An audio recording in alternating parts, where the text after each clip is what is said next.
There are a lot of outside costs, for example, that go into insurance itself. You may not always, as they say, get what you pay for, which is a challenge. Health shares really try and change that dynamic. We try and really make a direct correlation between your healthcare needs, your situations, and the cost. Hello, welcome to the Better Outcomes Show, where we explore the possibilities of a new healthcare. Each episode, we bring you a conversation with leaders across the healthcare industry, exploring topics ranging from new treatment techniques and interventions to novel service delivery methods and business models. And now your host, Rafi Salazar from Rehab U Practice Solutions, a leader in patient engagement and retention strategy. Let's explore the possibilities of a new healthcare. Well, hello again. Welcome to another episode of the Better Outcomes Show. I'm your host, Rafi Salazar from Rehab U Practice Solutions, but I guess you caught that from the intro already. And if you are looking at developing an effective healthcare positioning strategy, if you want to be able to develop an effective, succinct, and unique positioning strategy for your healthcare device, technology, software company, or even your healthcare organization that helps you say the right thing to the right audience, check out what we call the Healthcare Positioning Alignment Workshop. I know we're really original with our names, but in that workshop, we will help you answer the questions, value to whom, and once you understand that, then we'll help you better define the problem you address, how that problem is solved today, and how that's inefficient, painful, whatever, how your solution is more effective, and then why your solution is different, sustainable, and ties into the greater industry trends that you're plugging into. So ultimately, we're able to help you identify the unique value you bring to your customers and to your clients. If you want to learn more about that, head on over to positioning.rehabUpracticesolutions.com. That's positioning.rehab, the letter U, solutions.com. All right, enough about that.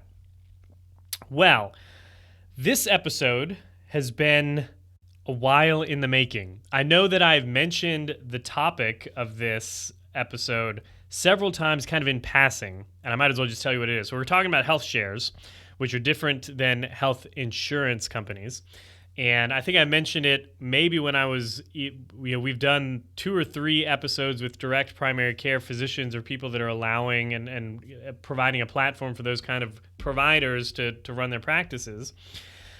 And in those conversations, I know I've mentioned in passing, I haven't had health insurance in 7 years, and I don't know if I'd ever go back. And part of the reason for that is, one, because health insurances are super expensive, and if you're self-employed like myself, even if you've got a company and you've got a team and you think you have enough of pool to get good coverage for your people, it's just not always affordable if you want to keep the lights on. So very early on in my career as a consultant, when I first left the Department of Veterans Affairs, we were making really good money, but we had no health insurance. And at the time I was young. I still am relatively young. I'd like to think so. I'm not looking at 40 in the rear view yet, so I still say I'm young. But at the time, my wife and I had we had 2 kids, and we were still young. We knew we were going to probably have 1 or 2 more, and we needed some way to pay for that because, delivering a child is expensive. So I asked around some of the other colleagues at the firm that I was consulting with, that I was contracting with, and I said, "What do y'all do for health insurance?" Because some of the stuff on the exchange or in the private market is like super high deductible, catastrophic plans, which is great, but the premiums are out through the roof as well. And one of my colleagues at the time said, "Oh, well, I use a HealthShare." And I said, "Tell me more." And he said, "Oh, it's basically like crowdfunding for your healthcare needs." His was tied through a church, and you had to be a good standing member in your church and all of that. You had to get a letter from your pastor saying that you were in good standing. And from what I understand, and my guest this week, Seth Saunders from ZionHealthShare.org, says that that's kind of where this movement, this HealthShare movement, stemmed out of. And now there's obviously multiple avenues. You don't need to have one that's specifically tied to your religious affiliation. However, that's the one that my colleague was using. It was, I can't remember the name of it. I think it was like Christian Healthcare Ministries or Christian Healthcare Organization, something like that. And he said, well, basically we pay per incident, and then there's like an amount that's not shareable, that's kind of like the deductible, and after that, everything gets paid for. And for me, the premiums were relatively affordable, were really affordable, like a third of the price of a private health insurance company. I said, oh, we'll give it a try. And we've been through, my wife and I, my family and I have been on 3 or 4 different health shares over the years. Full disclosure, my guest, Seth, is the president of Zion Health, and you can find them at zionhealthshare.org. They're the HealthShare company that my wife and my family and I have been on for the past several years now. So I'm not affiliated with them in any way, but you can go check them out. We've been very happy with them. But we started the HealthShare membership back in 2017, give or take. I think except for a very, very small stint when I was a professor at a university, and I was on a plan there for like 6 or 8 months before I decided to finally strike out on my own for good.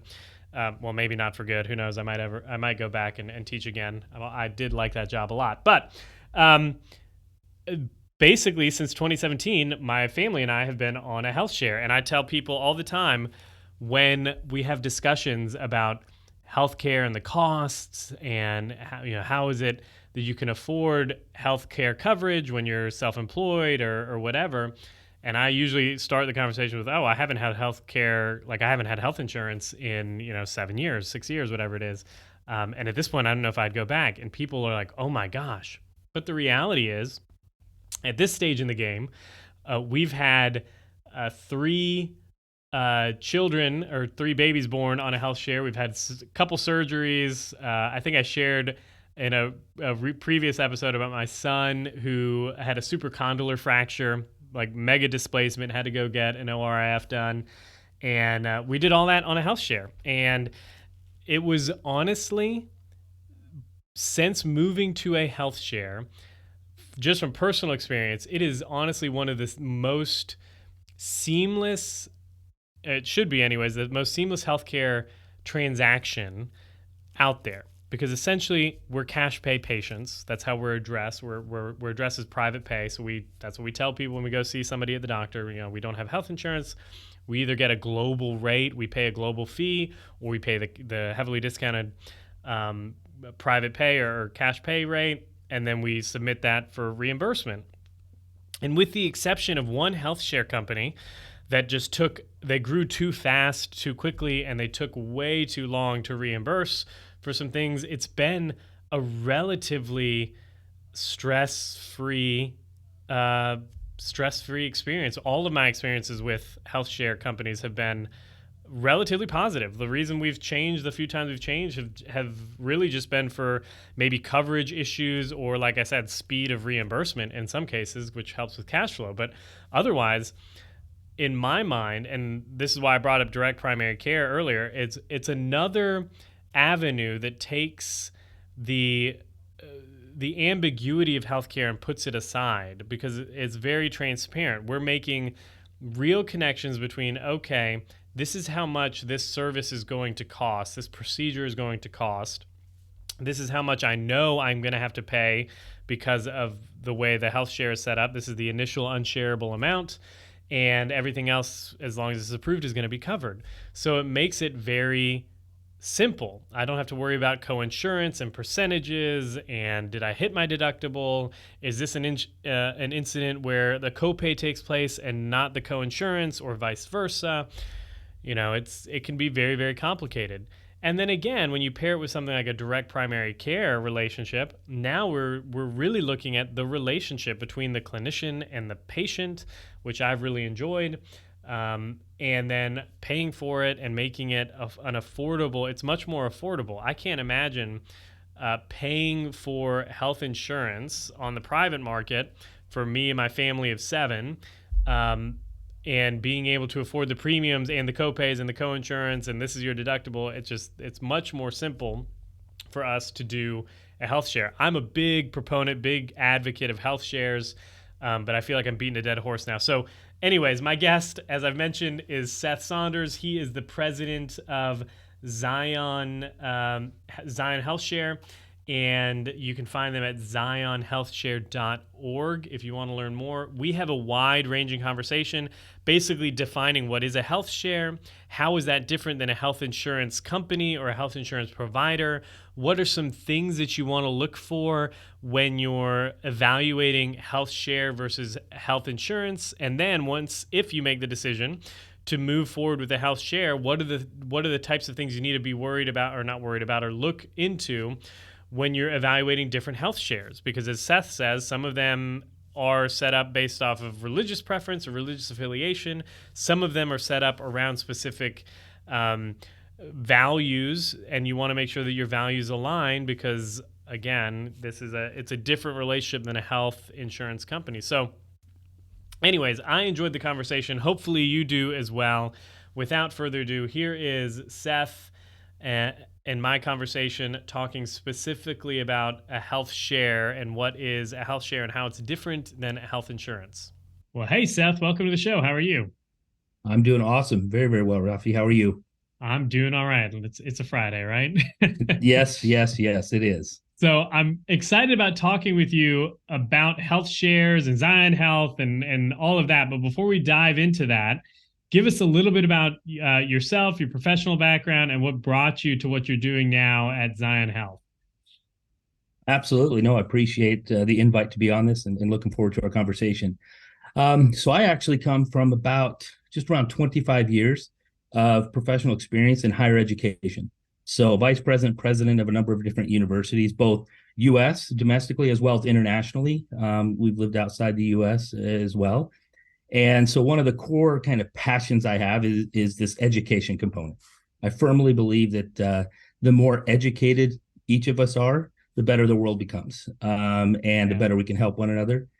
And so that's kind of one of the things that really attracted me to Zion HealthShare. This is not necessarily an industry or a space that I directly come from. What's interesting is growing up, my father was a top sales person for Prudential Insurance and John Deere Insurance. So I've been around the insurance space quite a bit, but it doesn't make me an expert. But what I do know is that the healthcare industry is changing.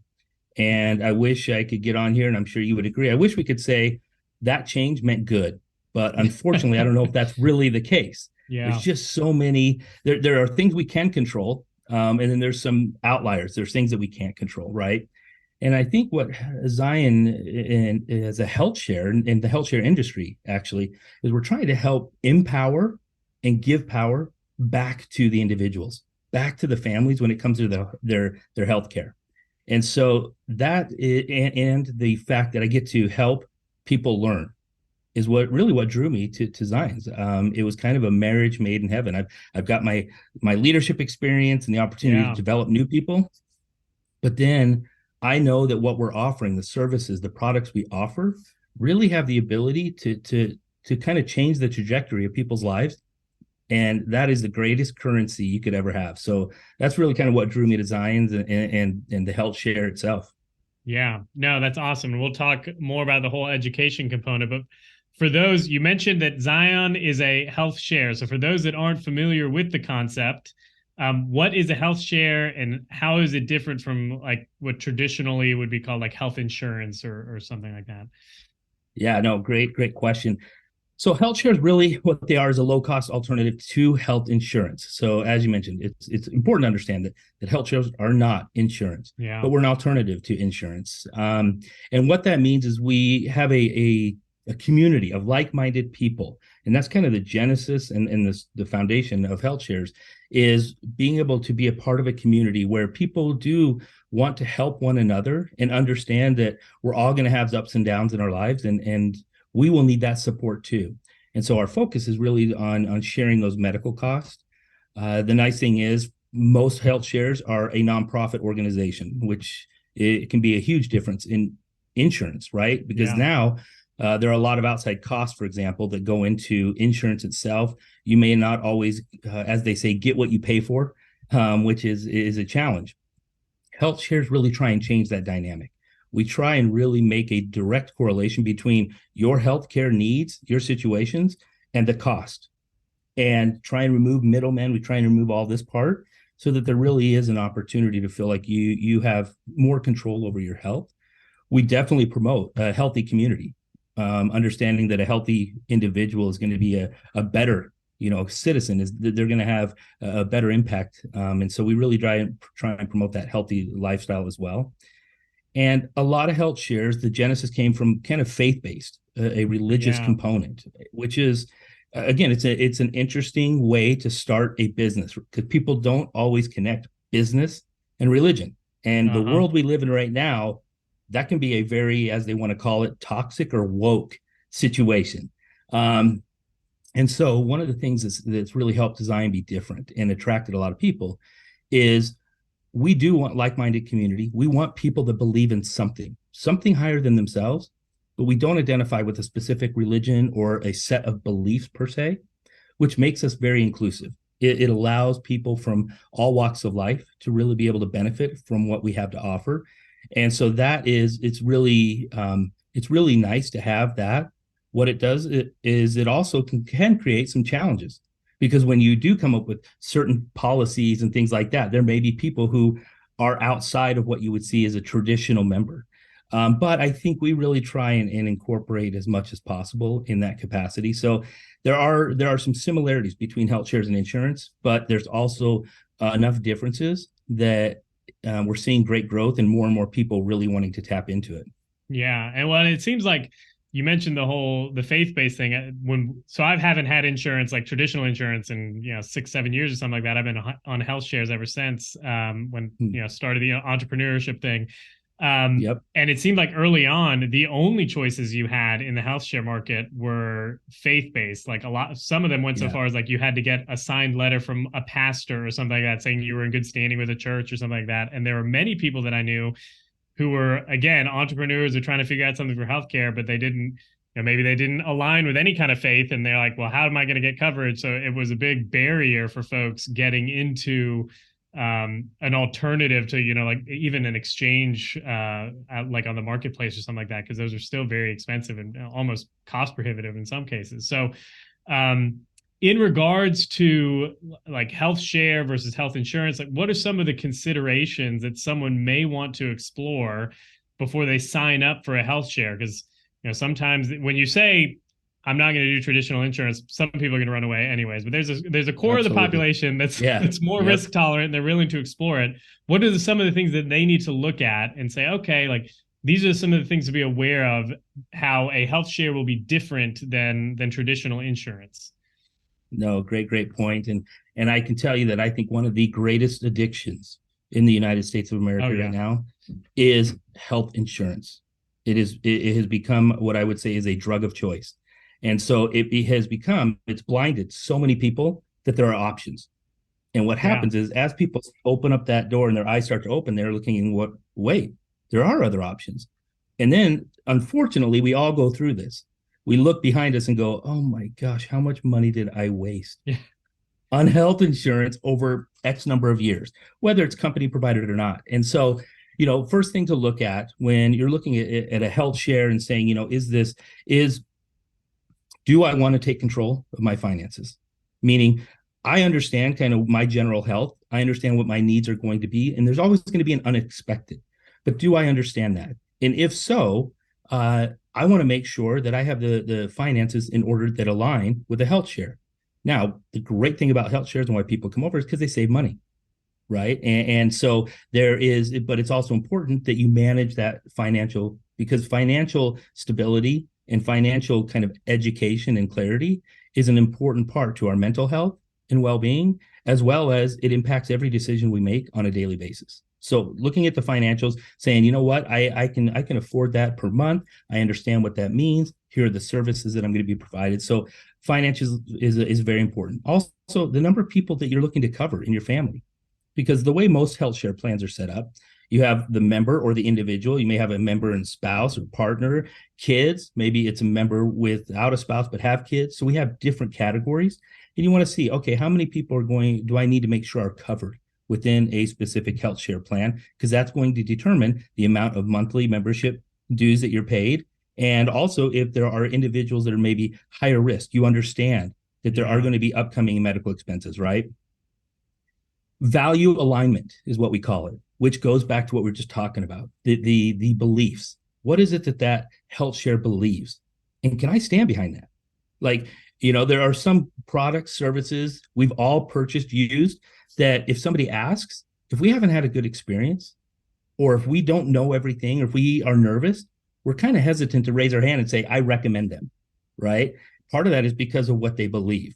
And so we want to make sure people feel comfortable and confident because they are trusting us that we are going to help them in their time of need when it comes to sharing of medical costs. And oftentimes our members also trust us because we're going to try and help them find a really good provider. Because that's another, with the health insurance, you have a network. Yeah, exactly. And so you get put in a box, right? Or as I say, it's one of those straitjackets. So your eyes aren't closed, so you can see all these great options. And then all of a sudden they're like, yeah, but you get that one. You're like, what? Well, I'm paying this. And so what happens with HealthShare is there is no specific provider. You have an option to really dive in. And I know that you have done some really good podcasts. I encourage people to go back and listen to some of your podcasts about TPCs, because I think that's a powerful connection for HealthShares. It's one of the things we take pride in is really understanding these direct, right, primary care providers. They are all about the people. I have to share real quick. One of the things I learned, we had a family doctor where we used to live. Phenomenal. Our boys loved him. We loved him. Phenomenal. Just so good. The way our appointments started to change, and we felt like we were getting disconnected. Then one day he sent us a text that says, hey, I've left this practice. And we said, well, why? He said, because I was given a 5 to 10 minute time limit to meet with each patient. And I said, that's impossible. He goes, I wish it was. I wish it was. So he went to a completely different field to do things, but that hit me. And that literally was right before I was looking in Design HealthShare. And I just went, what a world we live in, where one of the most important aspects of our life when it comes to healthcare, and in a system where you're forced almost every step of the way to follow a certain pattern, this option with HealthShares, you get to pick your providers. And oftentimes, we have actually resources here on our team. They proactively are searching every day and creating a list of providers, surgery, maternity, whatever it is that can best help our members to save them cost, but make sure that they still get the absolute best, highest level of service. So those are some of the few things that I think are really important for people to be looking at when it comes to HealthShares is, the provider network, your values, do they align? Your personal finances, as well as, who needs to be covered within your plan. Yeah. Yeah. I think the whole in-network versus out-of-network thing, I always like to joke, you go to some of these big healthcare providers and it's just the way they're set up because they're set up on this insurance model. And you walk in, sometimes you're like, oh, I don't have health insurance. I have a HealthShare. And some people are like, I just don't know how this works anymore. And I'm like, this should be the easiest transaction of your day. You tell me how much it costs, I pay it, and then we call it a day. But healthcare has gotten so convoluted. No one knows how much anything costs. The insurance is going to write stuff off. Do we bill it? How does it work? That just the simple act of walking in and saying, I need health, I need just some kind of healthcare service is like providers just don't know what to do with it sometimes. Yeah. Well, and that's one of the things I've learned about all these codes. Yeah. And they have, do you want to talk about secret codes?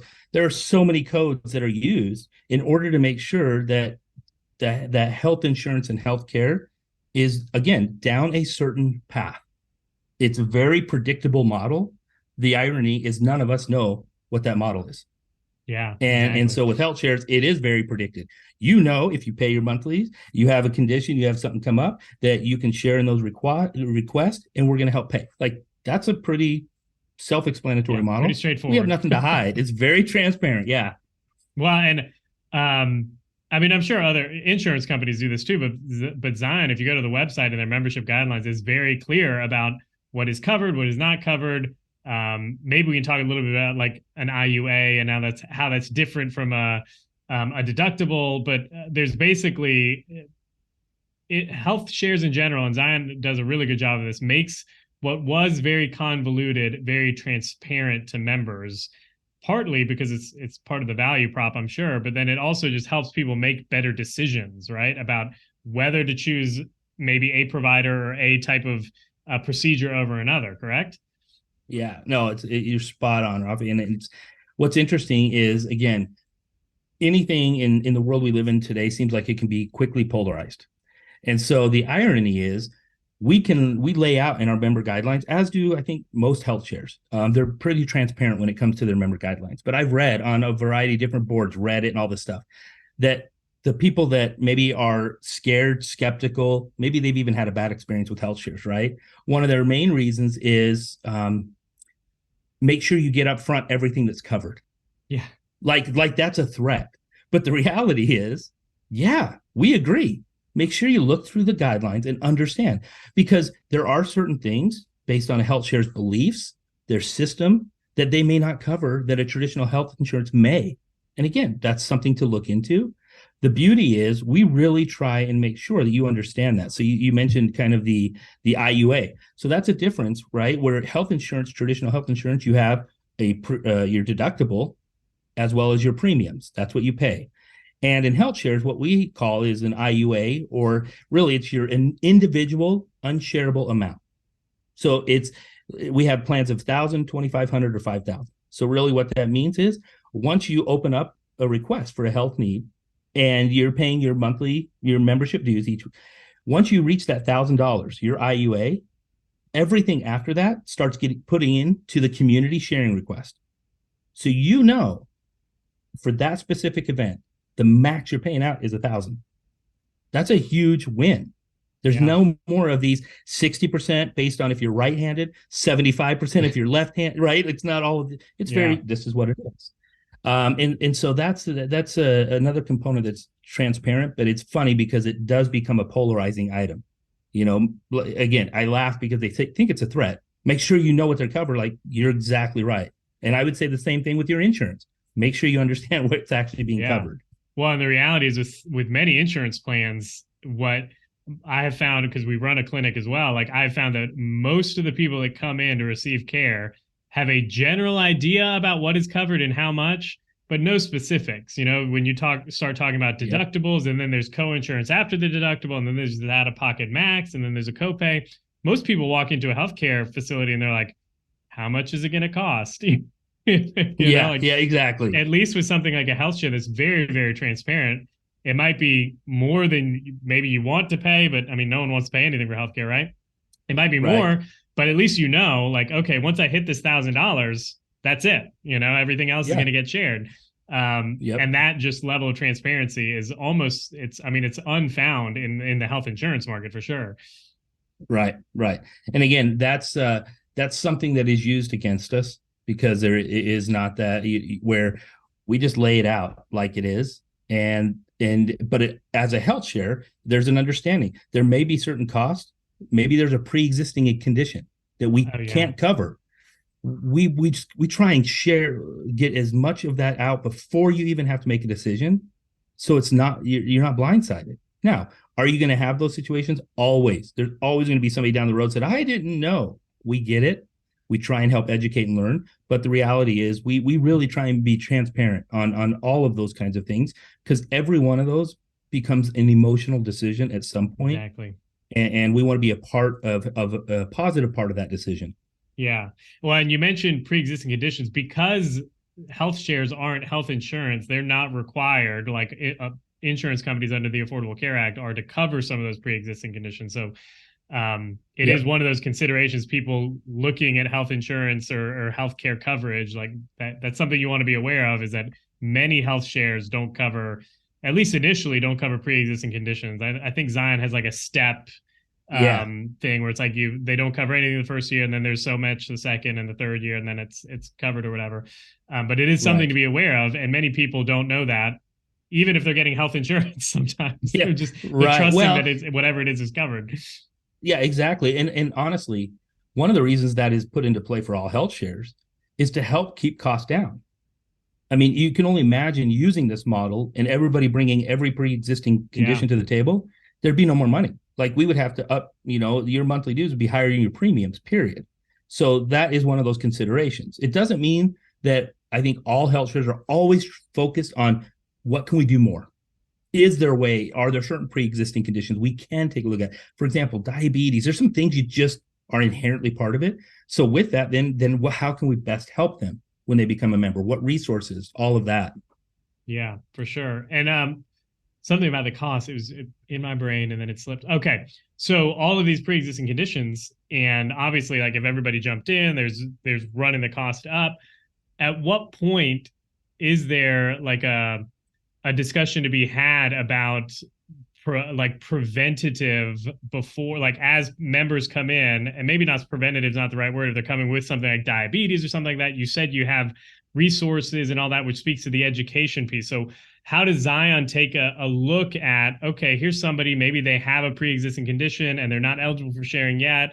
What are some of the ways, maybe educationally or resource-wise, that Zion helps kind of promote that positive health, those proactive decisions, so that by the time they are eligible for sharing, it's less of a cost across the entire population of the membership?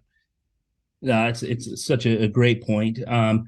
And one of the things people have asked, me, what's your vision? You've joined Zion. What's your vision of the future? And again, Zion started in 2019, and they've seen incredible growth year after year, as we are this year as once again.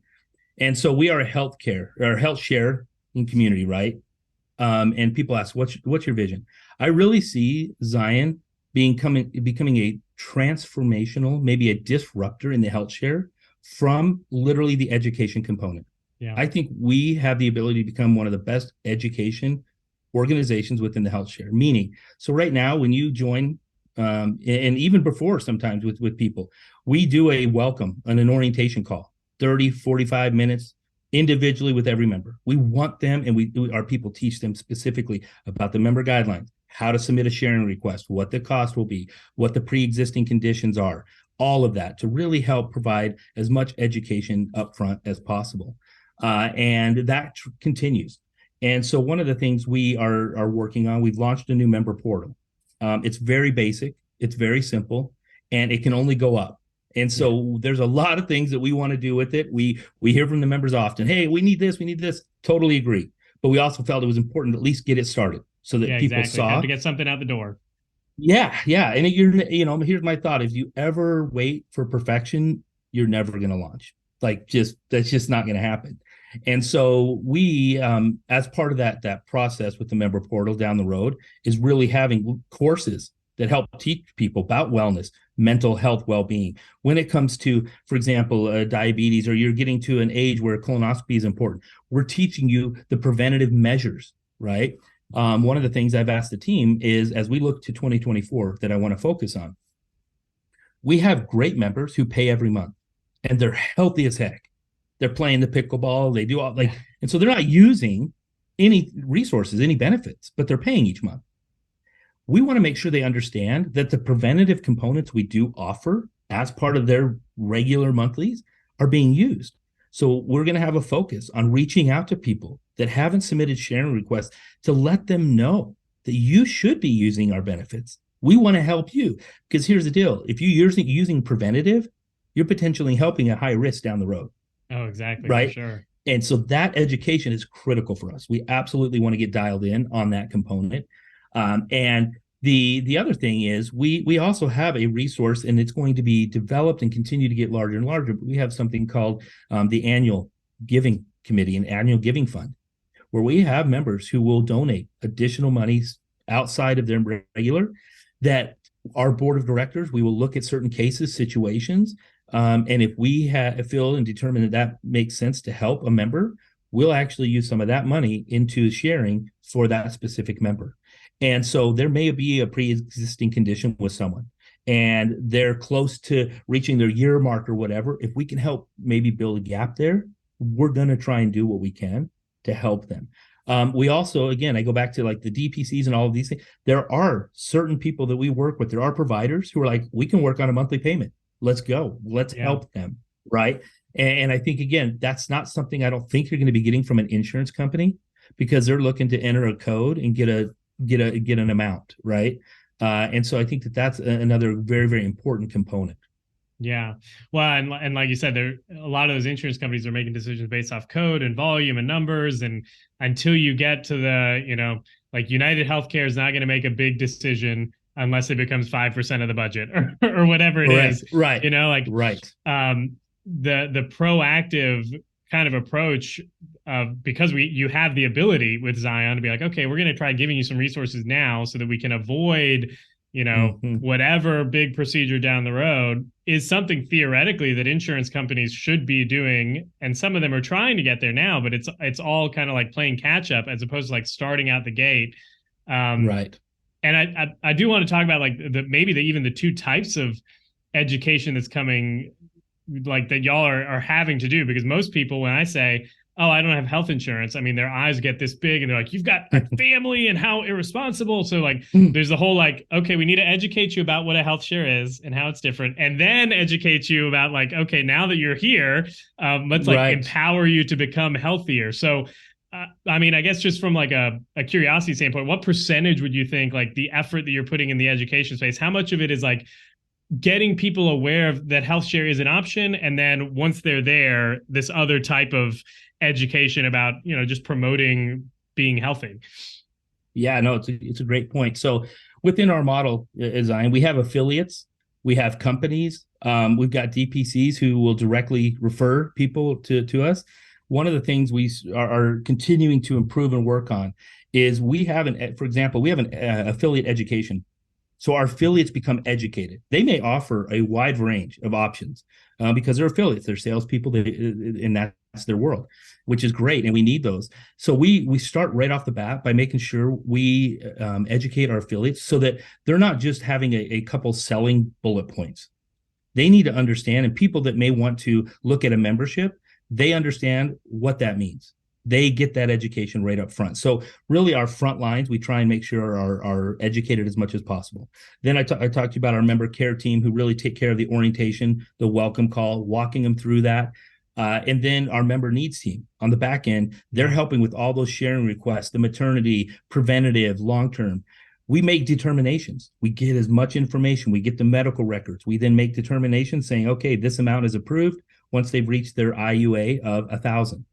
And we are doing as much as we can administratively on the back in order to best help our members when it comes to what it is that they need from services. One of the prime examples I can tell you is our maternity. I think it's one of the differentiators that we offer is our maternity services.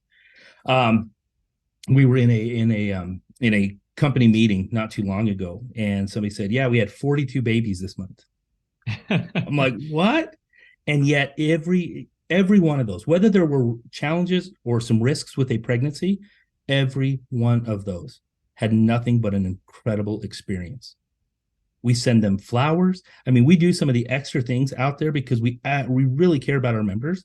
But the reason why that experience was so good is because we tried to help throughout the entire process before, right? Once they knew they were pregnant, we were providing them with suggestions in their area of people to go to, whether they wanted a midwife, whatever it was. If they needed a separate procedure, we would be able to help them find the best cost. So we were saving them money. So when it came to actually going in to deliver their baby, C-section, natural birth, midwife, doesn't matter, they got to absorb the experience of that to be a new parent, right? That's huge. That is so important. And again, I don't know if you get that outside of HealthShares. Is personal experience, but it's because of our team's ability to try and help educate members prior to that, because we can all be reactionary. That's again, HealthShares for health insurance is fairly substantial in the reactionary part of life. HealthShares really wants to try and get ahead of it so that when those big things come in, you can keep going. Your stress levels minimized. You can focus on the problem. You can focus on what you need to. And so I think I mentioned it before, there's going to be a huge focus on education, online education, almost an LMS kind of feel for our members. Because here's the thing, when a member has a good experience, they're going to go over and tell their neighbor, right? Now we're getting more community members. Now we're starting to build, but it's being built off a reputation of truly being there for a member. It's not on specifically a name or a dollar or a number. It's based on real experiences from everyday individuals, families. That's a huge component. Yeah, no, I'll definitely second that. We've had a couple of babies actually through while we've been covered with Zion, and it's unbelievable. Like we get one person that's like, "Hey, I'm so and so, and I'm going to be your maternity person," and they help with everything. Like we're shooting emails back and forth. They're giving us some pointers. This is what to expect now, and these are some of the things you need to do. So that by the time we went in to deliver, it was like, okay, we knew everything was covered, and even if things went a different way, maybe we needed to have a C-section, whatever, we already knew everything ahead of time. It wasn't like going in hoping like, okay, well, if something goes wrong, what does that mean for my deductible or this or that, or is it going to be covered or anything like that? Like it is a pretty unique experience. I'd be interesting to see like how that scales over time as you get more and more members. Like one of the challenges, I'm sure, one of the things you need to plan for is like what happens. We were talking offline, like you got 50,000 members about now, like what happens when you hit 100,000 or 200,000, like all of that stuff starts coming into play, right? Right. Well, I thought it was interesting. I think you have a podcast about kind of wasting technology in healthcare, something around that. I think something. Using technology to waste time in healthcare. Yeah, that's it. Yeah. And I just the title caught my interest because I'm like, just the amount of resources, time, effort, the human resources that we are putting in to try and ensure technology is supporting what our vision is, it's enormous. It is enormous. And one of the things I want us to continue to improve here, Zion, is making sure that we're using that time wisely, our development time wisely, understanding it. And so what happens is, I wish I could sit here and say that every single member has an incredible experience, but guess what? They don't. And we have people who don't like us, and there are members who have left us, and we hate to see that. But we want to learn from those too. So when we see, for example, bad reviews because of technology, right? Google, wherever, we want to learn from those. We don't want to discredit and go, oh, that's just because of XYZ. But one of the fundamental things that we are realizing, which is helping us kind of guide our vision, is the education component. Oftentimes, bad experiences from members are coming because of a lack of understanding. And some of that is on ours, and we'll take accountability for it, but it's also some on theirs too, where we know that we did the orientation call, welcome call, we have documentation that we've had different calls with them, but for whatever, they still misunderstood it. We're not here to point blame, we're here to get better. And so that whole podcast about the technology, I was just like, it's an interesting thing because it is so easy to become so dependent upon technology. Yeah. And yet, I mean, we still have doctors' offices where we're all still filling out handwritten forms every stinking time. It's like, wait, what? I was in here last week. Well, yeah, I know, just in case something. And now we also do see. Yeah, exactly. Well, what changed? My middle name initial is lowercase now. Like, so I have to do everything. Yep. Sorry. So it becomes interesting. And then you have some that are much higher end, right? They have an iPad or whatever. But the more efficient that we can become as a HealthShare in our use of technology, in helping educate, in helping process payments, in helping ensure that we are HIPAA compliant, right, to protect all of our members, to protect everyone, all of that, the better we are. And yet it is easy to waste time because we start going down a rabbit hole. Well, one member complained about this. Well, we need to change our entire process and technology. Maybe that's not the case, but it is easy to go down that road. And so that topic that you covered kind of even just hit me, and I'm like, I need to take a step back and say, are we doing the right things? Are we making the right decisions? Are we investing in the right resources in technology? And if not, how do we change that quickly? Because our members deserve the best of the best, and that's what we want to provide. Yeah, awesome. Well, we're here at the bottom of the hour. I always end with this. If there's one or two main points that you would want a listener to walk away with from the episode, maybe about HealthShare, about healthcare in general, what would they be? So the first one would be this, and I talk to this. It's just a point that I always share. Focus on mini, MINI, many MANY successes, especially when it comes to your healthcare. Especially meaning, look at the little things that you are dealing with every day. Take a kind of an inventory. Where is it? Your health. What are you paying? Why are you paying that? What resources do you have at your fingertips? How educated do you feel as a consumer of healthcare? And take an assessment and say, you know what? I need to change things. I need to figure out a better way. I need to create a plan that's going to be more beneficial for my family, for myself, for my future, and then celebrate those many right, wins. Like because there should be a lot of them. Yeah. But if you wait to only focus on celebrating at the large, big dream goal of financial success and independence, along with improved health, you may never get there because you're not celebrating those little things, right? And to me, that's part of this process when you're looking at a HealthShare and do I want to make a change? Because change makes us nervous, right? The other thing I would say is check out Zion HealthShare if you haven't. Take the opportunity, do some exploring, reach out to us, let us answer your questions and provide insights. Again, because an educated consumer is a much better consumer for the world, not just a specific HealthShare organization. So I guess those would be my 2 points. Awesome. Well, thanks so much. Where can people find out about Zion Health? Maybe they want to connect with you. Where can they do all that kind of stuff? Yeah, so you go to our website, zionhealthshare.org, and all of the information, there's contact on that. And again, I'll even put it out there. My name is Seth Saunders, and if you want to reach out to me on LinkedIn, more than happy to make connections to make sure we can provide any answers or support. Awesome. Cool deal. Well, Seth, thanks so much, man. Have a good one. Thank you, Rafi. Appreciate the time. Have a good one.